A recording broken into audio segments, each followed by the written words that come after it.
구약성경 출애굽기 10장 21절로 29절 말씀과 마태복음 27장 45절로 50절 말씀을 제가 봉독해 올리겠습니다. 말씀을 올릴 때 여러분 집중하여 경청하시기를 바랍니다. 여호와께서 모세에게 이르시되 하늘을 향하여 네 손을 내밀어 애굽 땅 위에 흑암이 있게 하라. 곧 더듬을 만한 흑암이리라. 모세가 하늘을 향하여 손을 내밀매 캄캄한 흑암이 3일 동안 애굽 온 땅에 있어서 그 동안은 사람들이 서로 볼 수 없으며 자기 처소에서 일어나는 자가 없으되 온 이스라엘 자손들이 거주하는 곳에는 빛이 있었더라. 바로가 모세를 불러서 이르되 너희는 가서 여호와를 섬기되 너희의 양과 소는 머물러 두고 너희 어린 것들은 너희와 함께 갈지니라. 모세가 이르되 왕이라도 우리 하나님 여호와께 드릴 제사와 번제물을 우리에게 주어야 하겠고 우리의 가축도 우리와 함께 가고 한 마리도 남길 수 없으니 이는 우리가 그 중에서 가져다가 우리 하나님 여호와를 섬길 것임이며 또 우리가 거기에 이르기까지는 어떤 것으로 여호와를 섬기는지 알지 못함이니이다 하나 여호와께서 바로의 마음을 완악하게 하셨으므로 그들 보내기를 기뻐하지 아니하고 바로가 모세에게 이르되 너는 나를 떠나가고 스스로 삼가 다시 내 얼굴을 보지 말라. 네가 내 얼굴을 보는 날에는 죽으리라. 모세가 이르되 당신이 말씀하신 대로 내가 다시는 당신의 얼굴을 보지 아니하리이다. 마태복음 27장 말씀입니다. 45절부터입니다. 제6시로부터 온 땅에 어둠이 임하여 제9시까지 계속되더니 제9시쯤에 예수께서 크게 소리질러 이르시되 엘리 엘리 라마 사박다니 하시니 이는 곧 나의 하나님 나의 하나님 어찌하여 나를 버리셨나이까 하는 뜻이라. 거기 섰던 자 중 어떤 이들이 듣고 이르되 이 사람이 엘리야를 부른다 하고 그 중에 한 사람이 곧 달려가서 해면을 가져다가 신 포도주에 적시어 갈대에 꿰어 마시게 하거늘 그 남은 사람들이 이르되 가만두라 엘리야가 와서 그를 구원하나 보자 하더라. 예수께서 다시 크게 소리 지르시고 영혼이 떠나시니라. 아멘.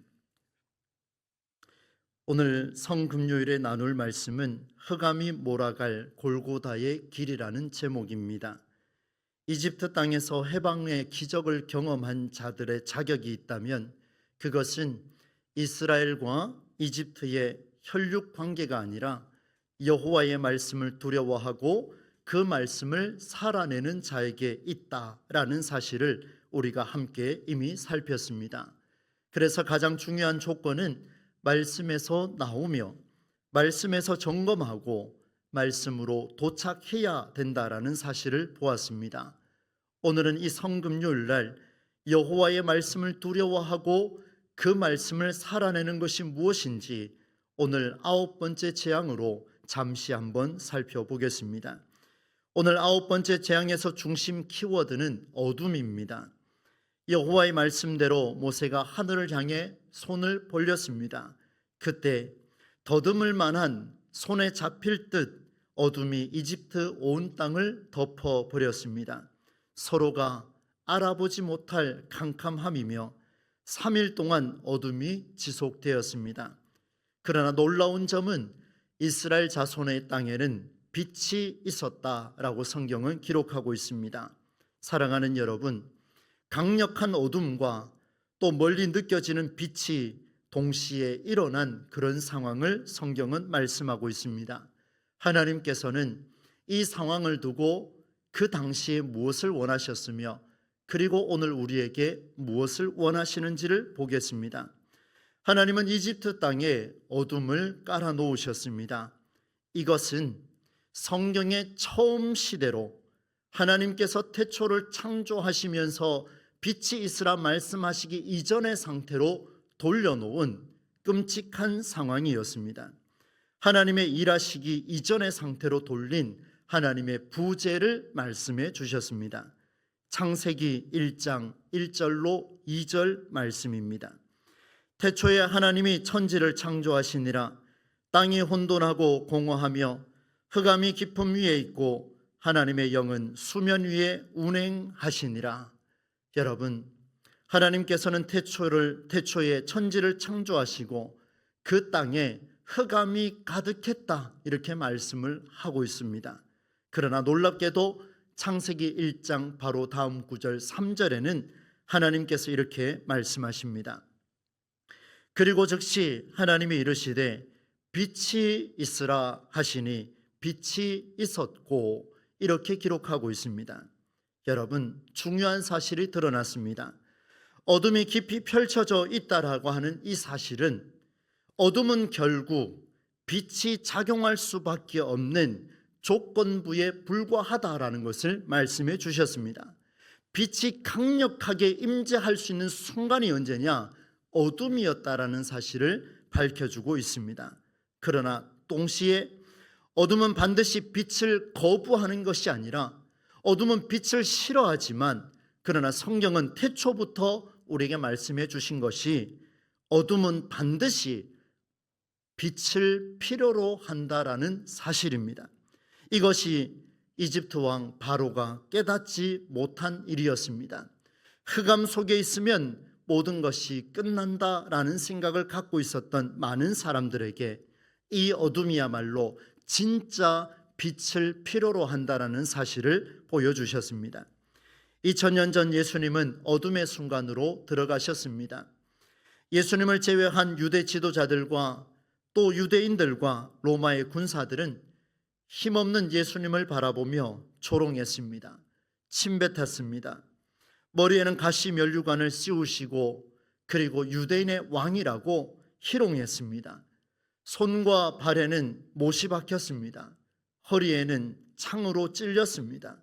이 모든 것이 어둠으로 몰아넣은 상황이었습니다. 상황을 보면 그렇습니다. 그들에게는 이제 다 이루었다라고 말하고 있는 그 순간, 우리 주님께서는 7가지의 언어를 통하여서 십자가상의 7언을 통하여 모든 것이 끝난 듯 그렇게 말씀하셨습니다. 첫 번째, 아버지, 저들의 죄를 사하여 주옵소서. 자기들이 하는 것을 알지 못하고 있습니다. 우리 주님의 메시지지만 그들이 들을 때는 마지막 발악하는 것처럼 들렸을 겁니다. 두 번째, 내가 진실로 내게 이르노니 오늘 네가 나와 함께 낙원에 있을 것이다. 양쪽에 십자가에 매달린 두 강도 중 한 강도는 회개하여 낙원에 이르지만 한 강도는 끝까지 조롱했습니다. 세 번째, 여자여 보소서, 아들입니다. 보라, 너의 어머니라. 사랑하는 어머니와 형제에게 한 말이었습니다. 네 번째, 엘리 엘리 라마 사박다니, 나의 하나님 나의 하나님 어찌하여 나를 버리셨나이까. 이 메시지는 군중들에게 드디어 끝났구나, 끝까지 자기가 하나님의 아들이라 말하는구나, 이제는 끝났다, 이렇게 승리하는 것처럼 보이게 하셨습니다. 다섯 번째, 내가 목마르다. 내가 목마르다. 이제 내가 지쳤다라는 모습을 보여주셨습니다. 여섯 번째, 다 이루었다. 주변에 있는 군중들이 마음이 복잡해지기 시작합니다. 무엇을 이루었다고? 일곱 번째, 아버지, 내 영혼을 아버지 손에 부탁하나이다. 이 말과 함께 주변에는 지진이 일어나고 천둥 번개가 치며 어둠이 더 강력하게 밀려 들어왔습니다. 로마인들과 유대인들이 볼 때는 예수님은 어둠으로 들어가셨습니다. 지금 바로 왕이 겪고 있는 어둠 속으로 몰아 들어갔습니다. 그러나 여러분, 예수님께서 어둠으로 들어간 것처럼 보였지만 어둠은 결코 예수님을 삼키지 못했습니다. 어둠은 빛을 삼키려 했지만 그럴 수가 없었습니다. 왜요? 어둠은 서두에 말씀드렸던 대로 빛이 작용할 수밖에 없는 조건부요, 빛이 가장 강력하게 임한 순간이 되었다라는 사실을 증명하는 것이 바로 어둠이었기 때문에 그렇습니다. 어둠에는 반드시 빛이 필요합니다. 이집트 왕 바로도 유대 백성들도 깨닫지 못했던 그 성경적인 진리가 선포된 순간이 십자가상의 7언을 통하여 이 어둠 속에 빛이 작용할 수밖에 없음을 우리 주님께서 말씀해 주셨습니다. 그리고 바로가 깨닫지 못한 것이 하나 더 있습니다. 그것은 바로가 모세를 불러서 한 말에 다 드러났습니다. 이렇게 말했습니다. 너희의 양과 소는 이 땅에 두어라. 그리고 너희의 어린아이들만 데리고 함께 가라. 바로 왕은 어둠으로 인해 이스라엘 백성들을 내보내면 해결될 줄 알았습니다. 빛이 필요했으니까요. 그러나 그가 원했던 그 빛은 예수님이 원하는 빛이 아니었습니다. 양과 소를 두고 가면 결국 돌아올 것이라는, 저들이 돌아올 것이라는 자기만의 착각에 빠져 있었습니다. 그런데 여러분, 생각해 봅시다. 양과 소를 둔다고요? 양과 소도 어둠에서는 힘을 발휘하지 못합니다. 빛에 완전히 무너진 어둠에 갇힐 수밖에 없는 게 가축입니다. 그러나 바로는 이런 어둠을 이겨내려고 양과 소를 두고 가라, 그렇게 말했습니다. 그가 선택한 길이었습니다. 어둠을 이기고 극복할 유일한 방법은 빛을 드러내게 하는 일일진데, 바로 왕은 전혀 엉뚱한 해결책으로 어둠에 대항하고 있습니다. 이런 바로의 모습, 어둠에 쌓인 이집트 땅을 보면서 백성들을 간과하는, 상하고 찢기고 아파하고 고통 중에 있는 그들의 생명을 모른 척하는 그런 일이었습니다. 여러분, 어둠을 밝히는 빛을 찾아갈 생각은 온데간데 없이 양과 소를 내 곁에 두면 어둠이 사라질 거라고 하는 말도 안 되는 이상한 논리로 모세와 맞서고 있었습니다. 예수님은 어둠을 극복할 유일한 길을 선택하셨습니다. 자신이 죽는 길이 유일한 빛을 드러내는 길이었기에 우리 예수님은 그 길을 정확하게 보셨고 정확하게 이해했고 피하지 않고 살아내셨습니다. 무엇을요? 말씀을 살아내셨습니다. 나를 구원하신 그 이름 예수 그리스도, 그분이 그 길을 걸었기에 오늘 우리에게 구원의 이름이 우리에게 허락되어졌습니다. 사랑하는 성도 여러분, 오늘 말씀은 두 가지의 강한 메시지를 우리에게 주셨습니다. 첫 번째는 어둠을 이기는 유일한 길은 엉뚱한 해결책에서 나오는 게 아니라 말씀의 빛에서 온다라는 사실입니다. 바로 왕 시대도 예수님 시대도 동일한 어둠이 밀려왔습니다. 그러나 바로는 양과 소를 확보하면 해결될 줄 알았지만, 그러나 그것은 그의 착각이었습니다. 우리에게 무언가가 채워지고 풍요로워지면 빛을 보는 줄 알지만 그것은 착각이라는 것을 말씀해 주고 있습니다. 우리에게 유일한 빛은 예수 그리스도밖에 없는 줄로 믿습니다.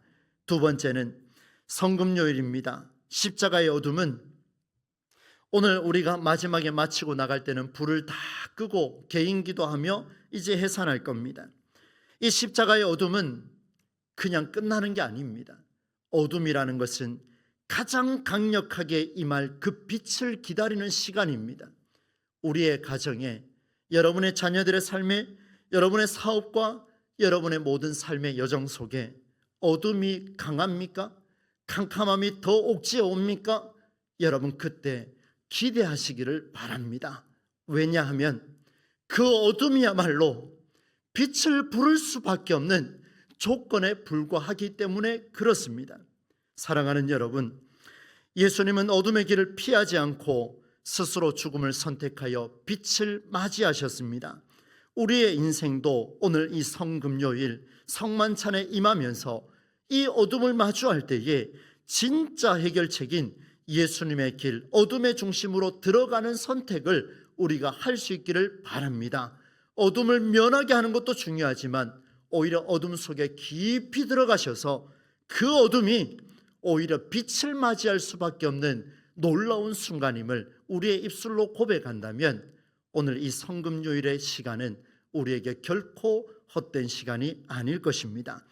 어둠은 여러분에게 다가올 빛을 준비하는 놀라운 과정임을 오늘 이 말씀을 통해서 우리의 믿음으로 고백할 수 있기를 우리 주 예수님의 이름으로 간절히 축원합니다. 하나님 아버지, 귀한 말씀을 가슴에 새겼습니다. 어둠이 밀려오니 두려워 떨렸습니다. 우리 주님께서 십자가상에 죽으신 그 모습을 상상하면 가슴이 메여오고 숨이 콱콱 밀려옵니다.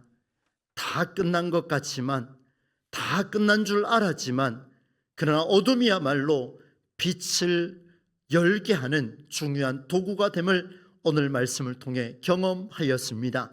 주여, 이 메시지가 우리의 가슴에 울림이 되게 하여 주옵소서. 성령 하나님께서 우리에게 임재하셔서 양과 소를 두고 가면 풍요로워질 것이라는 어리석은 착각에서 벗어나 진짜 어둠에는 강력한 빛이 임할 것을 믿으며 주 예수 그리스도를 이 밤에 붙잡고 다시 한번 결단하는 놀라운 은혜가 있게 하여 주옵소서. 예수님의 이름으로 기도드리옵나이다. 아멘.